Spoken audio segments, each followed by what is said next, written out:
he's taller than me. Right. Right? Just say if you use force, right? Yeah, so if he's using forward energy, which is directed towards my center, and if I'm using force directing towards his center, it's force against force, right? So if I take another line, like say I try to go at an angle, it's still force against force, because most of his force is still, I can feel here. And if he just turns his waist a little bit, this way, that's the wrong way. I still have to deal with his mass, his force, right? Whether it's a little or it's a lot. So the way to avoid his force is to redirect his force away from the center line. Because when you're here on the center, this is your power. This is my power here, right? So I don't want his hands over here. I want to redirect his arms off the center line. But I don't mean like this and I strike. I mean like when I want to move his power away from the center. So he has to swing back to recover from it. You know, that's when you can hit. It allows me to enter in safely without dealing with, because he has long arms. His arms are longer than mine. He's 6'3", I'm only 5'8", 5'8.5". So that's what I'm saying. Instead of just using a traditional like technique, I'm still feeling his force. I still got to deal with his force, you know? But if I'm here, let's say I'm here, see, I may move his energy completely off the center line. You know what I mean? I go away, then I don't have to deal with his mass the way I would typically deal with his mass. That's like lob style, I gotta deal with his mass. Cock style, I gotta deal with his mass. Whatever, jump style with a punch, whatever, tanda. I'm dealing with his mass. You know what I mean? I'm intersecting, his force is coming here, and I'm coming in, even though I'm taking a slight angle, see?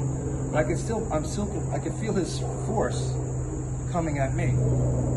So if I did tanda without, see, I don't deal with his force directly because his force is going away from me, see?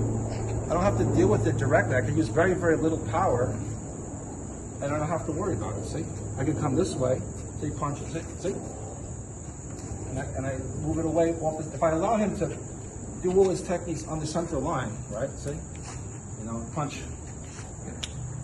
Then we're fighting for the center. Fighting for the center is power against power. I don't want to play power against power. So in order for me to do that, I need to move his power off the center line, see? I need to move him off the center in order to deal with his force, to deal with his mass in general. And his technique too. So he may be very good. He may be better technically on the center line, right? But once I take him off, see? Then he might not be able to beat me. That's the thing. You have more options by that instead of limiting it to just focusing on the center line. And I use the center line. It's not like you're not using it. It's just that I'm not focused on it. That's really what it comes to. Like I don't want to say, oh, I don't use the center line. I believe in it. It's just one thing that I would use, maybe. Like if all I need to do is just this, I'll just do that, right? But it's not always that easy. Sometimes I won't be able to do that. See, he does something else. So then I may have to do something else. See, from here, say he's using chum, right? So he's pressing down on my bridge. So most people will just go around it. Like, you know, do something, or they'll do lopsal. When you do a lopsal, you lose the space. So from here, see, I just simply, see how I move my mass? And I come right in. I don't bother doing a lopsal. I don't lose my space. I gain space by taking his force off the center. You see how his force is here. Now it's not. See, his whole body moved.